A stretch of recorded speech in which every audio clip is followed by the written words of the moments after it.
Section 194 capital are जो TDS का नया सेक्शन आया है ना, उस पे हम लोग आज डिस्कस करेंगे। इसका जो एफएक्यू है उस पे हम लोगों को आज बात करना है। ऑलरेडी इस पे हमने वीडियो बना रखा है, ठीक है। तो पीछे 2 वीडियो मैंने बना के दिया था, जब ये बजट में आया था उस टाइम पे भी, और अभी 2 दिन पहले भी। बेसिक कॉन्सेप्ट जो है सेक्शन 194 कैपिटल आर का, वो ऑलरेडी हमने डिस्कस किया है, लेकिन एक बार मैं फिर से रिवाइज कर देता हूँ, आपको रिमाइंड कर देता हूँ, और फिर हम चलेंगे इसके एफएक्यू पे। तो सबसे पहले आप जानते हैं कि ये नया सेक्शन है और इस सेक्शन का नाम है टीडीएस का। ये सेक्शन है सेक्शन 194 कैपिटल आर, जो कि 1 जुलाई 2022 से अप्लीकेबल होना है। और इस पे रेट क्या है? रेट है 10% आपको टीडीएस काटा जाएगा। और ये किस चीज के लिए है? ये उन चीजों के लिए है जो बजट में बताए थे ना सीतारमन जी, कि बिजनेस प्रमोशन का जो गिफ्ट किसी को आप देते हो, सेल्स पर्सन को कोई कंपनी देती है, तो वो अपना बिजनेस प्रमोशन का एंट्री कर देती है कंपनी, बट जो रेसिपिएंट होता है वो अपना इनकम कहीं भी नहीं दिखाता है। तो इसीलिए इस सेक्शन को लाया गया था। तो यहाँ पे ये सेक्शन 194 कैपिटल आर जो है, इस पे रेट है 10% और इसका थ्रेशोल्ड लिमिट कितना है? 20,000 रुपीज। 20,000 रुपीज तक अगर आप किसी को गिफ्ट कर रहे हो, बेनिफिट दे रहे हो, परक्विजिट्स दे रहे हो, यानी कि जिसको आप बिजनेस प्रमोशन में दिखाओगे, वो अगर 20,000 तक की वैल्यू का है तो आपको वहां पे टीडीएस नहीं काटना है। और किस सिचुएशन में टीडीएस नहीं काटना है? अगर कोई इंडिविजुअल जो है या एचयूएफ का है, अगर वो बिजनेस करता है तो उसकी सेल जो है 1 करोड़ तक हो, या अगर कोई प्रोफेशनल है और उसका रिसीप्ट अगर ₹50 लाख तक हो, तो उस केस में भी टीडीएस नहीं काटना है। यही था अपना, हमारे हिसाब से ये चीजें आपका कंप्लीट है। हम ऑलरेडी ये चीज आपको बता चुके हैं और एक बार अभी रिमाइंड भी कर दिया। अब सवाल उठता है, इसमें से हम ना चलते हैं सबसे पहले क्वेश्चन नंबर 4 पे से। क्वेश्चन नंबर 4 से इंपॉर्टेंट क्वेश्चन है, यहां से हम लोग डिस्कस करेंगे आपसे। इसको मैं रीड कर दूंगा और आप आराम से समझिएगा इसको कि क्या कहता है ये सेक्शन, क्या है यहाँ पे। सबसे पहली बात देखिए, सेक्शन कहता है whether sales discount, cash discount and rebates are benefit और परक्विजिट्स। क्या सेल्स डिस्काउंट या कैश डिस्काउंट या रिबेट जो है ये बेनिफिट या परक्विजिट माना जाएगा? इंपॉर्टेंट है। आपके पास अगर टाइम हो, आज लंबा समय में लूंगा, लंबी वीडियो बननी है, अगर टाइम हो तभी हमें वॉच करिए इस वीडियो को, अदरवाइज मत करिएगा।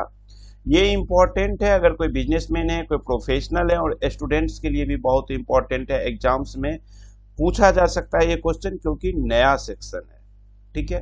कहता है सेल्स डिस्काउंट, कैश डिस्काउंट या rebate allowed to customer from the listed retail price represent lesser realisation of the sale price itself to that extent purchase price of customer is also reduced.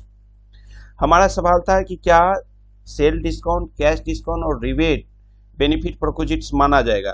तो ये answer जो CBDT दे रहा है वो clear कर रहा है कि देखो, जब सेल डिस्काउंट, कैश डिस्काउंट या रिबेट सेलर देगा तो वो परचेजर के लिए भी तो कम हो गया ना, ठीक है ना। परचेजर के लिए भी तो उसका वैल्यू कम हो जाएगा।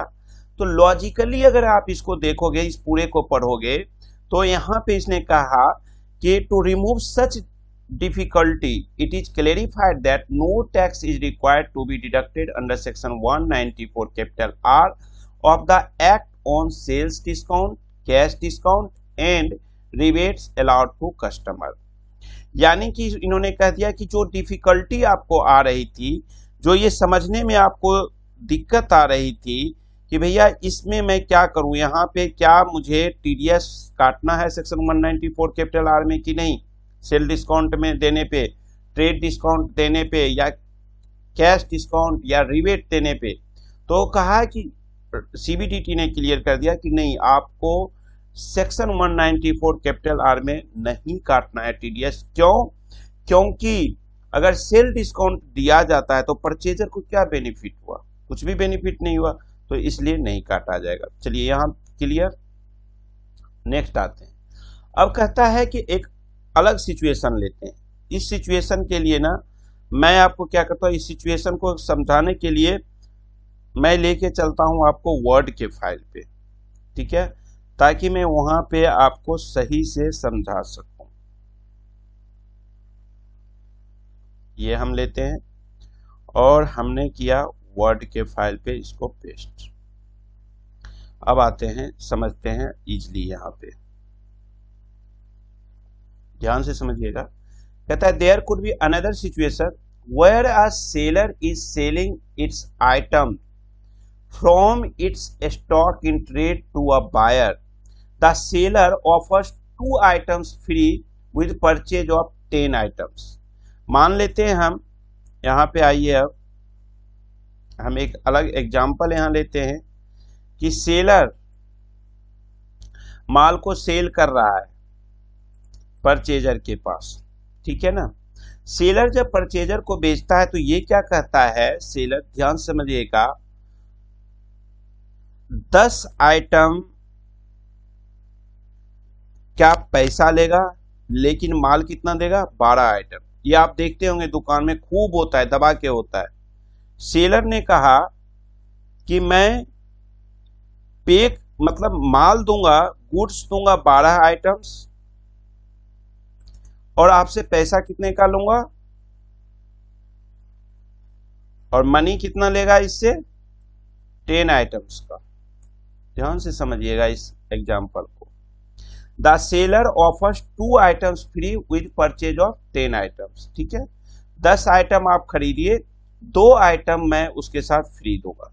इन substance the seller is actually selling 12 items at a price of 10 items.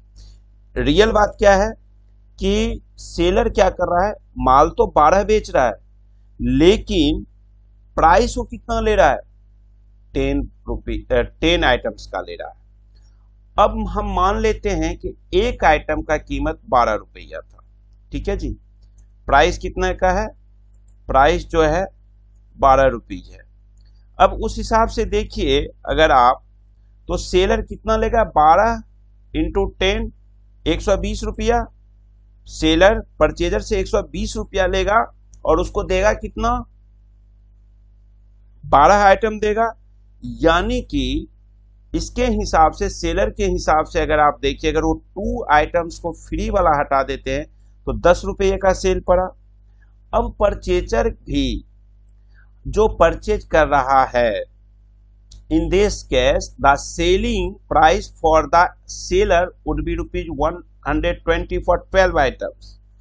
For buyer, he has purchased 12 items at a price of 10. Just like seller, the purchase price for the buyer is ₹120 for 12 items, and he is expected to record so in his books. In such a situation, again there could be difficulty in applying section 194 capital R provision. क्या हुआ आप समझिए, 12 रुपए का एक item है और seller ने 10 आइटम का पैसा ले रहा है और 2 आइटम फ्री दे रहा है, तो परचेजर से कितना पैसा लेगा, 120 रुपया लेगा। अब एक तरह से देखिए तो माल कितना जा रहा है, 12 आइटम्स सेल हुआ है और परचेजर ने भी 12 आइटम्स परचेज किया। दोनों जगह पे देखिए केस क्या बन रहा है, केस बन रहा है आपको कि सेलर को वो चीज एक तरह से देखिए तो 10 रुपए का पड़ा, 12 आइटम गया, और परचेजर के लिए भी वो 10 रुपये ही पड़ा, 12 आइटम मिल गया। तो इस केस में ना डिफिकल्टी हो रही है, बुक्स ऑफ अकाउंट मेंटेन करने में डिफिकल्टी हो रही है। तो जो डिफिकल्टी हो रही है, इसी डिफिकल्टी के रिमूवल के लिए ये सर्कुलर सर्कुलेट किया गया। तो डिपार्टमेंट ने कहा, सीबीडीटी ने कहा कि देखो यहां कंसेप्ट क्लियर नहीं हो पा रहा है कि सेलर कहता है जी 10 माल में 2 माल फ्री दे रहा हूं, 120 रुपया दो, 10 आइटम ले जाओ और उसके साथ 2 आइटम फ्री दे दो, तो परचेजर के लिए तो 12 आइटम हो गया ना। और सेल में देखो तो सेलर का भी 12 आइटम बिका है, अमाउंट दोनों एक ही ले रहा है। एक कह रहा है जी मैं 12 रुपये ही बेच रहा हूं, दूसरा परचेजर कह रहा है जी मेरे लिए तो ये 10 रुपये का परचेज हो गया। ठीक है, ये चीज यहाँ पे कंसेप्ट क्लियर। तो कहा कि इस डिफिकल्टी को देखते हुए removal difficulty is clarified that on the above fact no tax is required to be deducted under section 194 capital R of the act। कहा कि इस केस में सेक्शन 194 कैपिटल आर यहाँ पे नहीं अप्लीकेबल होगा, यानी कि टीडीएस हम नहीं काटेंगे। तो दो चीज मैंने आपको अभी क्लियर कर दिया। पहला चीज क्लियर मैंने आपको क्या किया कि सेल डिस्काउंट वगैरह या रिबेट वगैरह होगा तो वहां पे सेक्शन 194 कैपिटल आर आपको नहीं लगाना है, टीडीएस नहीं काटना है, ठीक है। दूसरा मैंने आपको क्लियर कर दिया, क्या मैंने दूसरा चीज आपका क्लियर कर दिया कि अगर कहीं पे डिस्काउंट के रूप में, रिबेट के रूप में यानी बेनिफिट दिया जा रहा है, 10 आइटम बेच के 10 आइटम का पैसा सेलर के रूप में लेकर के 12 आइटम को बेचा जा रहा है, तो उस केस में भी ये डिफिकल्टीज है, तो इसको रिमूवल के लिए डिपार्टमेंट ने कहा कि यहां भी टीडीएस नहीं कटना है। लेकिन it is clarified that situation is different when free samples are given and the above relaxation would not apply to a situation for free samples. Very very important question, ये बहुत ही इंपॉर्टेंट क्वेश्चन है कि free sample जब आपका cell होगा, आ जाते हैं हम मेन उस पे सर्कुलर पे, यहां पे कहा कि it is clarified that situation is different. Free sample का सिचुएशन डिफरेंट है उससे। वहां पे पैसा लिया जा रहा था, 12 दिया जाए, 12 लिया जाए या 10 दिया जाए, पैसा 10 का लिया जाए या 12 का दिया जाए, ठीक है, तो वहां का सिचुएशन अलग है। लेकिन फ्री सैंपल वाले ध्यान से देख लीजिए, हॉस्पिटल वाले डॉक्टर साहब ध्यान से समझिएगा, ठीक है। तो यहां पे अपने को फ्री सैंपल का क्या डिसीजन दिया है, यहां पे भी हम समझेंगे। सबसे पहली बात एक चीज और कहूंगा, सेक्शन 194 कैपिटल आर सिर्फ कैश की बात नहीं करता है, काइंड की भी बात करता है। काइंड नोटिफिकेशन, मेन नोटिफिकेशन में मैंने आपको बताया था, जो मेन बजट का जो ये सेक्शन है उस सेक्शन में बताया था, वीडियो में लिंक कर दूंगा, वो एक बार स्टडी कर लीजिएगा। सेक्शन 194 आर काइंड्स का भी करता है। क्यों? क्योंकि क्या होता है कि कैश का मतलब यहाँ पे ये नहीं है नगद रुपया, कैश का मतलब यहाँ पे आ रहा है कि आरटीजीएस, एनईएफटी किसी भी मोड में, तो इसका तो चलो ठीक है, लेकिन काइंड जो आप देते थे ना उसका कोई मजा नहीं आता था, तो उस काइंड को भी इसने कवर कर लिया सेक्शन 194 कैपिटल आर। अब कहता है similarly this relaxation should not be extended to other benefits provided by the seller in connection with its sale. To illustrate, the following are some of the examples of benefits perquisites on which tax is required to be deducted under section 194 capital R of the Act. The list is not exhaustive. सबसे बड़ी बात अब यहाँ पे आ गया कि हर जगह ये ऐसा नहीं अप्लीकेबल होगा कि 194 कैपिटल आर आपको नहीं लगना है, काइंड में आएगा। कहा कि इन सब चीजों में लगना है। When a person gives incentives other than discount या रिबेट, डिस्काउंट और रिबेट के रूप में नहीं देता है incentive, in the form of cash और kind such as car, TV, computer, gold coin, mobile phone etcetera. क्या किया इसने, बंदे ने, देखो बिजनेसमैन भी तो बहुत दिमाग लगाता है ना लाला, है कि नहीं, लगाता है ना। तो दिमाग जब लगाता है तो वहां पे तो सारी चीजें हैं। क्या होता है कि हमने क्या किया, किसी सपोज करो मैं कंपनी हूं, मैंने क्या अपने एम्प्लॉय को कहा कि भाई एक काम कर ले, तू अगर तूने 2 करोड़ का सेल किया तो मैं तुम्हें एक कार दूंगा। अब यार वैगनार भी देगा तो 6 लाख का, अल्टो भी देगा कम से कम तो 4 लाख की, है ना। तो ये 4 लाख का दे या 6 लाख का दे, छोटी सी छोटी गाड़ी या बाइक भी दे तो 70-80 हजार की, तो मोटा मोटी अगर देखो तो जो 20,000 सेक्शन 194 कैपिटल आर में थ्रेशोल्ड लिमिट है उसको तो क्रॉस कर रहा है ना, 20,000 से ज्यादा हो रहा है ना। तो उस केस में आपको जो आइटम दे रहे हो उस पे सेक्शन 194 कैपिटल आर अप्लीकेबल होगा और आपको टीडीएस काटना होगा, चाहे आप टीवी दो, गोल्ड कॉइन दो, मोबाइल दे दो, कंप्यूटर दे दो, जो देना है मर्जी दे दो। When a person sponsor a trip for the recipient and his her relatives upon achieving certain targets। दो चीज बताया। अगर आप जैसे कि पहला इस वाले सेक्शन में बताया कि इंसेंटिव ना दे करके, मतलब डिस्काउंट रिबेट ना दे करके आप कार दे दो, कुछ दे दो, होता है ना। सेलर दुकान रिप्रेजेंटेटिव आते हैं, कंपनी वाले कहते हैं आप मेरा माल इतना का बेच दो तो आपको इसके बदले में कार दे दूंगा, तो उस कार पे अब 94 कैपिटल आर का टीडीएस लगेगा, याद रखिएगा। दूसरा केस हुआ कि स्पॉन्सर्स अ ट्रिप। ट्रिप क्या किया कि मैंने अच्छा सेल किया, अब कंपनी ने मुझे कही कि भैया राम प्रकाश जी आप एक काम करो, आपने अच्छा सेल किया, आप स्विट्जरलैंड यार आज तक तुम नहीं गए हुए है ना। हमने तो कभी नहीं गया, मतलब बिहार से सीधा दिल्ली आया, इसके बाद कहीं गया ही नहीं। रियली बता रहा हूँ मैं, बिहार के कैपिटल पटना है, मैंने आज तक पटना भी नहीं गया, पटना की कोई घटना मैंने नहीं देखा, ना कोई घटना किया वहां पे। तो ट्रिप दे दिया, मुझे कहा कि आप स्विट्जरलैंड, मान लो 5 लाख रुपये खर्चा होता है, वो कंपनी खर्चा करेगी। अब मैं कहता हूँ यार मैं अकेले थोड़े जाऊंगा, बीवी भी जाएगी, बच्चे भी जाएंगे। तो जब अब बीवी बच्चे भी जाएंगे तो रिलेटिव्स का भी, मतलब मेरे जो फैमिली है उसको भी तो कंपनी स्पॉन्स कर रही है ना। तो जब वो ट्रिप स्पॉन्सर करती है तो उस केस में वहां कैश नहीं दिया जा रहा है, टिकट दिया जा रहा है, आने जाने का खर्चा दे रहा है, होटल का खर्चा दे रहा है, सब कुछ कंपनी दे रही है। तो उस केस में स्पॉन्सर्स को टीडीएस काटना होगा राम प्रकाश का, ठीक है, सेक्शन 194 कैपिटल आर में, ठीक है। ऐसे नहीं है कि बीवी को लिए और हम चल दिए स्विट्जरलैंड, पहले होता था, इसीलिए तो ये आया कि मतलब पहले क्या होता था कि अब जब मुझे स्विट्जरलैंड की टिकट दे देगी कंपनी तो मैं तो अपनी बीवी के साथ ऐश करने चल दिया, और कंपनी अपने बुक्स ऑफ अकाउंट्स में क्या लिखती है, बिजनेस प्रमोशन। भाई बिजनेस प्रमोशन के लिए राम प्रकाश को भेजा, बिजनेस प्रमोशन हुआ ना। लेकिन राम प्रकाश क्या करता था, उसको कहीं नहीं दिखाता इनकम को।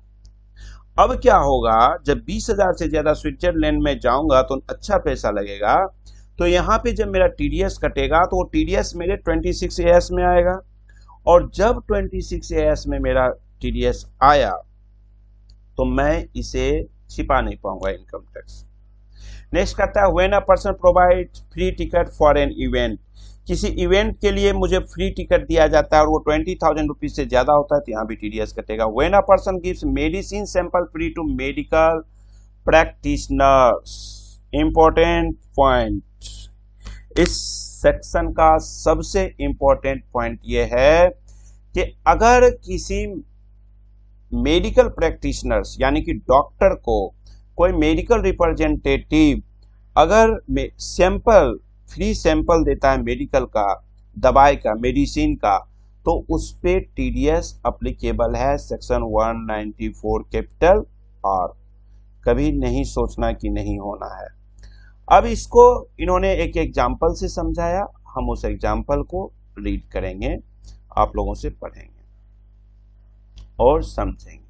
The above examples are only illustrative, मतलब ये एक इलस्ट्रेशन दिया है, इस तरह के बहुत सारे चीजें होंगे जहां पे टीडीएस कटेंगे आप।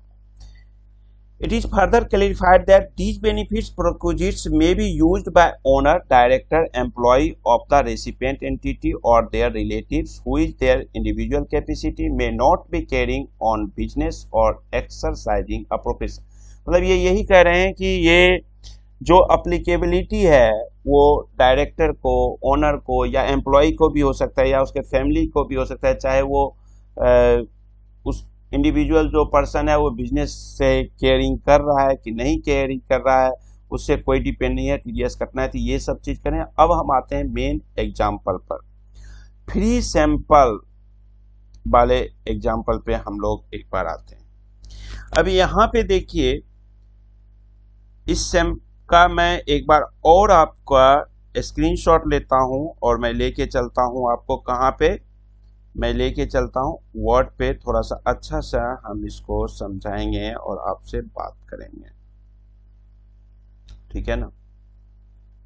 आइए एक इलस्ट्रेशन इन्होंने दिया कि that free medicine sample may be provided by a company to a doctor who is an employee of a hospital. तीन चीज यहां पे तीन चीज इन्वॉल्व है, ध्यान से समझिएगा। Free medicine sample may be provided by a company. देखिए सबसे पहले कौन आ गया भैया, एक कंपनी हो गई, ठीक है। दूसरा यहां पे जो है वो कौन है, दूसरा हॉस्पिटल। तीसरा यहां पे क्या है, हॉस्पिटल के एम्प्लॉय यानी कि डॉक्टर। अब क्या हो रहा है कि the free medicine sample may be provided by a company to a doctor who is an employee of a hospital. Doctor hospital में बैठता है, सब लोग जानते हैं। अब क्या होता है कि जब एमआर आता है, मेडिकल रिप्रेजेंटेटिव हॉस्पिटल में, तो वो कंसल्ट किससे करता है, डॉक्टर से करता है। The TDS under section 194 capital R of the Act is required to be deducted by the company in the hands of hospital as the benefit purchased is provided to the doctor on account of him being the employee of the hospital। अब क्या होता है कि यहां पे सवाल होता है कैसे टीडीएस कटेगा, तो कहा कि कंपनी, जब कंपनी आएगी ना दोस्त, तो कंपनी आती है तो कंपनी हॉस्पिटल में आके कंपनी किसको दे रही है, डॉक्टर को सैंपल दे रही है ना फ्री में। ये यहां से उठेगी सीधे यहां पे, तो डॉक्टर अल्टीमेटली डॉक्टर रिसीव कर रहा है ना सैंपल को, फ्री सैंपल। तो सेक्शन 194R किस पे एप्लीकेबल होना चाहिए, डॉक्टर पे। कंपनी टीडीएस काटेगी किसके ऊपर, डॉक्टर के ऊपर। लेकिन यहां पे एक समस्या है, ये जो डिफिकल्टीज यहां पे आ गई, वो डिफिकल्टी क्या आती है यहां पे दोस्त, यहां पे डिफिकल्टी ये आ रही है कि कंपनी आई किसके बिहाफ पे, हॉस्पिटल के बिहाफ पे, और ये डॉक्टर हॉस्पिटल का एम्प्लॉई है। समझिएगा, डॉक्टर जो है वो हॉस्पिटल का एम्प्लॉई है, डायरेक्ट डॉक्टर के पास कंपनी नहीं आ रही है, कंपनी हॉस्पिटल के पास आ रही है। अब इस केस में कंपनी क्या करेगी, हॉस्पिटल का टीडीएस काटेगी 194 कैपिटल आर, और हॉस्पिटल अब क्या करेगी ये समझिए आगे।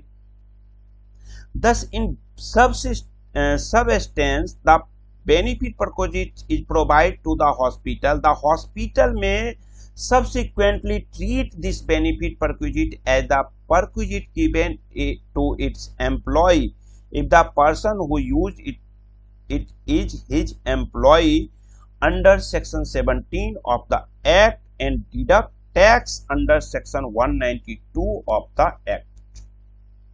अगर एम्प्लॉय उस हॉस्पिटल का, वो डॉक्टर उस हॉस्पिटल का एम्प्लॉय है, तो कंपनी तो काटेगी टीडीएस हॉस्पिटल का, और हॉस्पिटल उस डॉक्टर पे, डॉक्टर उसका एम्प्लॉय है, तो उस केस में वो क्या करेगी, सेक्शन 17 सैलरी वाली सेक्शन इस पे लगेगी और 192 के तहत टीडीएस काट सकती है। In such a case, it would be first taxable in the hand of the hospital and then allowed as deduction as salary expenditure। यहाँ पे दो जगह अकाउंट डिडक्शन हो रहा है टीडीएस का।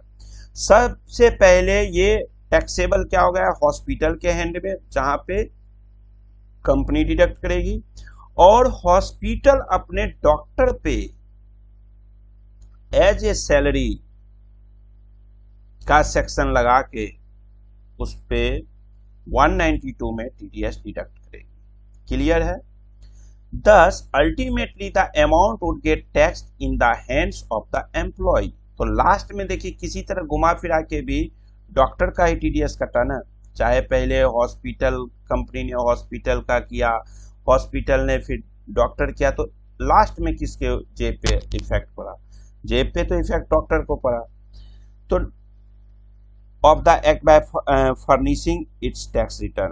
It is further clarified that the threshold of 20,000 rupees in the second provision to be to subsection 1, यानी ये 20,000 का जो थ्रेशोल्ड लिमिट है वो हमेशा है 194 कैपिटल आर में, चाहे जिसकी भी बात हो आपको दिमाग में रखना है कि 194 कैपिटल आर का जो थ्रेशोल्ड लिमिट है वो 20,000 है और वो सब पे अप्लीकेबल है।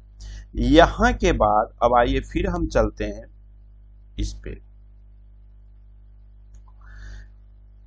नेक्स्ट पॉइंट पे आते हैं। Similarly the tax is required to be deducted under section 194 capital R of the act if the benefit और perquisite is provided to a doctor who is working as a consultant in the hospital. दो case यहां हो गया। एक case में था कि doctor वहां पे उस हॉस्पिटल में एम्प्लॉय था, तो वहां पे 94 कैपिटल आर और सेक्शन 192 यानी कि सेक्शन 17 सैलरी वाली जो परक्विजिट है वो लगेगा, ठीक है ना।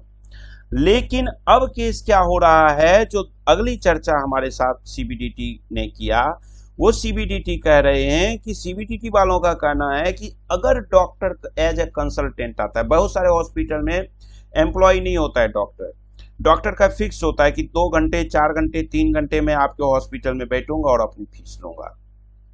इन this case the benefit of perquisite provider may deduct tax under section 194 capital R of the act with hospital as recipient and then hospital में again deduct tax under section 194 capital R of the act for providing the same benefit और perquisite to the consultant. इस case में क्या होगा, section 194 capital R 2 बार applicable हो जाएगा। पहला एप्लीकेबल हॉस्पिटल को कंपनी काटेगी, ध्यान से समझिए। पहला एप्लीकेबिलिटी ये हो गई कि हॉस्पिटल पे कंपनी, मेडिसिन कंपनी जो है वो अपना टीडीएस काटेगी। अब डॉक्टर कंसल्टेंट है, इसका एम्प्लॉय है नहीं, तो सैलरी एम्प्लॉयर और एम्प्लॉय का रिलेशन यहां नहीं बन रहा है। जब एम्प्लॉयर और एम्प्लॉय की रिलेशन नहीं बन रही है तो आपको सेक्शन 17 इनकम टैक्स एक्ट का सेक्शन 17 एप्लीकेबल नहीं होना है। अब इस केस में 2 बार हो जाएगा, कंपनी हॉस्पिटल पे सेक्शन 194 कैपिटल आर और हॉस्पिटल डॉक्टर साहब पे। यहाँ पे डॉक्टर साहब का भी बैंड बज रहा है ना, बहुत लूटते हैं, है कि नहीं। ऐसे डॉक्टर ना जिंदगी देता है तो वो लूटता नहीं है ना। अब यहां पे कहता है कि द ओरिजिनल बेनिफिट और perquisite provider may directly deduct TDS under section 194 R in this case of the consultant as a recipient. इस केस में कंपनी डायरेक्ट कंसल्टेंट का सेक्शन 194 कैपिटल आर के तहत टीडीएस काट सकता है। नहीं जरूरी है दो जगह करने का, सीधे हॉस्पिटल को का छोड़ दे, बड़ी कर दे बेचारा, जा तू, या तो 2 जगह कर ले, या सीधा रास्ता है कि कंपनी डायरेक्ट डॉक्टर को टीडीएस डिडक्ट करेगी, ठीक है ना। ये चीज इन्होंने क्लियर कर दिया। अब वहां पे कहा यहां पे भी यह सेक्शन अप्लीकेबल नहीं होगा। कब नहीं होगा ये section, the provision of section 194 R of the act shall not apply if the benefit और perquisite being provided to a government entity like government hospital not carrying on business और profession. मतलब hospital, सरकारी अस्पताल पे ये section applicable नहीं है, 194 capital are नहीं होगा अप्लीकेबल। तब मैं उम्मीद करता हूं क्वेश्चन नंबर 4 आप लोगों को क्लियर हो गया होगा, ठीक है। आई होप कि ये क्लियर हो गया। और अब हम चलते हैं क्वेश्चन नंबर इसका 5 पे।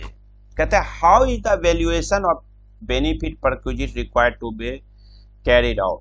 कहते हैं आप वैल्यूएशन कैसे करोगे, कैश दिया तब तो वहां चलो ठीक है जी, 2 लाख 4 लाख जो भी दिया हमने, ठीक है कोई बात नहीं, लेकिन जहां पर आप कार दे रहे हो, जहां पर आप टीवी दे रहे हो, जहां पे आप मोबाइल दे रहे हो, जहां पे आप गोल्ड का कॉइन दे रहे हो, उस केस में वैल्यू क्या लोगे टीडीएस काटने का, गवर्नमेंट ने कहा, यहाँ पे क्लैरिफिकेशन दिया, कहा कि अगर परक्विजिट प्रोवाइडर उस गिफ्ट को परचेज करता है अपने स्टाफ को देते समय, बेनिफिशियरी को देते समय, तो जो परचेज वैल्यू है ना उसी पे टीडीएस कटेगा। जैसे मान लो मैं एम्प्लॉयर हूं, मैं अपने एम्प्लॉय को एक टीवी खरीद के दिया, तो टीवी जो मैं खरीदूंगा ना, मान लो 50,000 का टीवी खरीदा, तो जब मैं खरीदा तो उसका बिल होगा, तो जो मैं एम्प्लॉय को गिफ्ट करूंगा वहां पे हम टीवी की कीमत 50,000 रुपीज लगाएंगे, वही बिल कम आएगा परचेज वाला। अच्छा, एक चीज मैं कंसेप्ट क्लियर यहां कर दूं, अगर किसी को ये लगता होगा ना कि ये कमीशन वमीशन देने वाला, सेल्स पर्सन को देने वाला सेक्शन 194 कैपिटल एच में टीडीएस काटना है, तो ये मत करना। सेक्शन 194 आर हर एक चीज क्लियर कर रहा है, तो यहां पे तो हो गया। दूसरी केस है कि the benefit perquisite provider manufacture such items given as benefit perquisite, उस केस में then the price that is charged to its customer for such item shall be the value for such benefit perquisite. Capital gain में आप लेते थे fair market value FMV, तो market value जो होगा ना उस आइटम का वही चार्ज किया जाएगा। अब अगर क्या होता है, सेकेंड पोजीशन में ये कह रहा है कि अगर इफ गुड्स का मैन्युफैक्चरर ही मैं हूं, सपोज मैं मोबाइल कंपनी बनाता हूं और मैं अपने एम्प्लॉयज को मोबाइल गिफ्ट कर दिया या अपने सेल्स पर्सन को मोबाइल गिफ्ट कर दिया, तो उस मोबाइल की कीमत क्या मानी जाएगी? जो मेरा मैन्युफैक्चरिंग है, कॉस्ट अकाउंटिंग, कॉस्टिंग प्राइस? ना ना ना, कॉस्टिंग प्राइस नहीं लिया जाएगा। उस मोबाइल की कीमत फेयर मार्केट वैल्यू, जो मार्केट में वैल्यू है वो लिया जाएगा। यानी कि उस मोबाइल को मैं जितने रुपये में कस्टमर को बेच रहा हूं ना, उतना रुपये पे यहां सेक्शन 194 कैपिटल आर एप्लीकेबल होगा। ठीक है, टीडीएस उस रेट पे लगेगा जो हम मार्केट में बेचे। तो clear? It is further clarified that GST will not be included for the purpose of valuation of benefit provided for TDS under section 190। अब एक important और question number 6, very very important question, ये जो बोलने जा रहा हूं, many a times a social media influencer is given a product of a manufacturing company so that he can use that product and make audio video to speak about that product in social media. In this product given to such influencer a benefit of opposites। बड़ा सवाल, suppose करो कि कोई reel बनाता है, या मैं YouTube पे वीडियो बना रहा हूँ, यूट्यूबर हूँ, फेसबुक पे मैं डालता हूँ, इंस्टाग्राम पे डालता हूँ, तो अब क्या होता है कि कोई कंपनी आती है अपने पास कहने के लिए कि सर मेरा ये प्रोडक्ट का आप ऐड कर दो, मेरे प्रोडक्ट के बारे में आप ऑडियो या वीडियो में मेरे प्रोडक्ट के बारे में सोशल मीडिया पे बोलो। तो इस केस में क्या होता है, वेदर दिस इज बेनिफिट और perquisite will depend upon the facts of the case. In case of benefit or perquisites being a product like car, mobile, outfit, some cosmetics, etc., and if the product is returned to the manufacturing company after using the purpose of rendering service, then it will not be treated as a benefit perquisites for the purpose of section 194 capital R of the Act. However, if the product is retained, then it will be in the nature of benefit perquisites and tax is required to be deducted accordingly under section 194 capital R of the Act। दो चीजें यहां होना है। यहां पे क्या होता है कि जब मेरे पास कोई आया, सपोज करो आप यूट्यूबर हो, आप वीडियो बनाते हो, जब कोई आपके पास आता है, ये यूट्यूब से नहीं लगाया जा रहा है, ये इनकम टैक्स से टीडीएस आपको काटा जाएगा। ठीक है ना?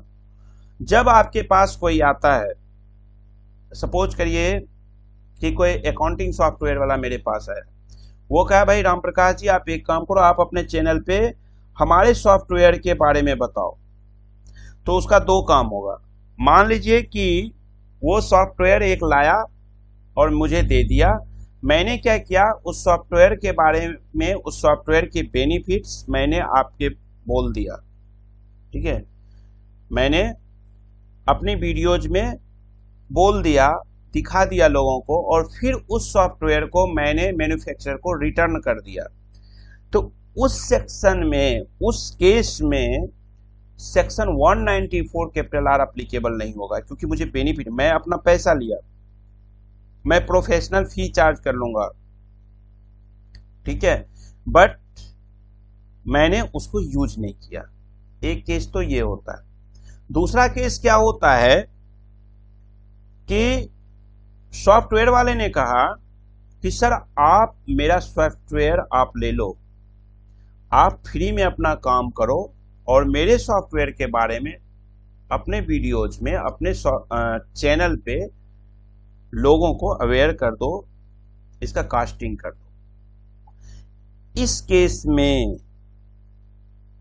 सॉफ्टवेयर मेरे पास है, यानी कि मुझे बेनिफिट हो रहा है, तो यहां पे सेक्शन 194 कैपिटल आर एप्लीकेबल होगा। एक तो ये हो गया कि मैंने लिया सॉफ्टवेयर, सॉफ्टवेयर के बारे में बताया अपनी वीडियो में 2 मिनट 2 सेकेंड 20 सेकेंड 25 सेकेंड, और सॉफ्टवेयर मैन्युफैक्चरर को दे दिया, सिर्फ मैं अपना फीस ले लिया। वहां पे मुझे बेनिफिट नहीं है सॉफ्टवेयर से, परक्विजिट से।